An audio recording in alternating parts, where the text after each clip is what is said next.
teman-teman, saya Adinda Eka Devi Aurelia dari kelas 33 Manajemen dengan NPM 22130210114. Di sini saya akan memaparkan kembali materi yang didapat di mata kuliah Manajemen Sumber Daya Manusia di semester 3, yaitu Perencanaan Sumber Daya Manusia.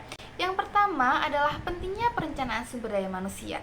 Sebelum membahas pentingnya perencanaan sumber daya manusia, kita harus mengetahui dulu pengertian perencanaan sumber daya manusia.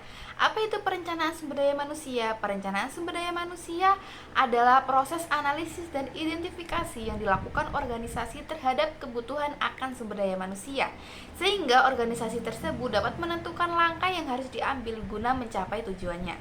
Nah, dari hal tersebut terdapat pentingnya perencanaan sumber daya manusia, yaitu yang pertama ada kebutuhan masa depan, yang kedua menciptakan pemain dan penyimpanan yang sangat berbakat, yang ketiga persiapkan individu untuk masa depan, yang keempat perluas atau kontrak, dan yang kelima memotong biaya, yang keenam ada meningkatkan investasi dalam sumber daya manusia, yang ketujuh fungsi manajemen, yang kedelapan ada landasan fungsi personalia, yang kesembilan ada pemanfaatan yang efisien, yang kesepuluh ada motivasi, dan yang kesebelas ada hubungan antar manusia yang lebih baik, yang ke-12 produksi yang lebih tinggi, yang ke-13 perencanaan suksesi, dan yang terakhir yang ke-14 adalah strategi internasional.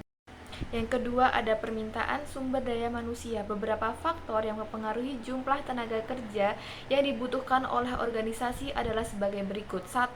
Faktor-faktor eksternal. A. Kondisi perekonomian. Misalnya, ketika ekonomi tidak stabil, tingkat produksi suatu organisasi akan menurun, yang pada gilirannya akan mengurangi kebutuhan tenaga kerja.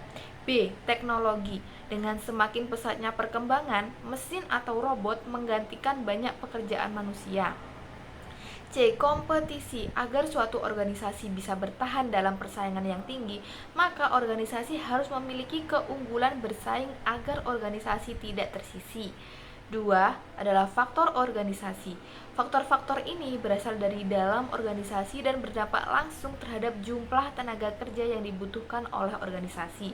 Yang ketiga, faktor angkatan kerja, meliputi A. Pensiun. Setiap tenaga kerja akan mengalami masa pensiun, sehingga perusahaan harus memperkirakan jumlah tenaga kerja baru. B. Pengunduran diri. Perusahaan harus mengantisipasi pengunduran diri agar jabatan tetap terisi. C. Yaitu pemecatan. Perusahaan kadang-kadang harus memecat pekerja yang tidak kompeten.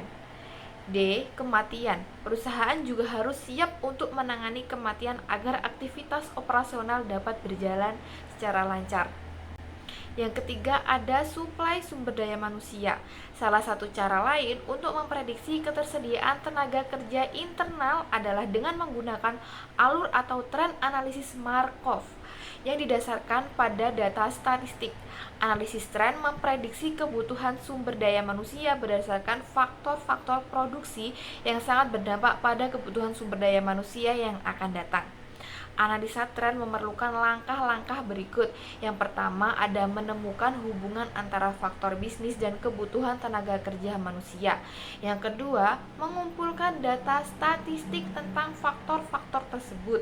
Yang ketiga, yaitu menghitung produktivitas pekerja, yaitu output rata-rata per orang selama 1 tahun. Yang keempat, menemukan tren produktivitas pekerja. Yang kelima, mengubah tren jika diperlukan.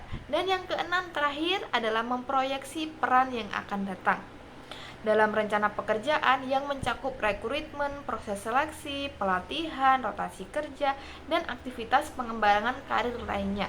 Hasil prediksi atau perkiraan kebutuhan sumber daya manusia harus diterapkan.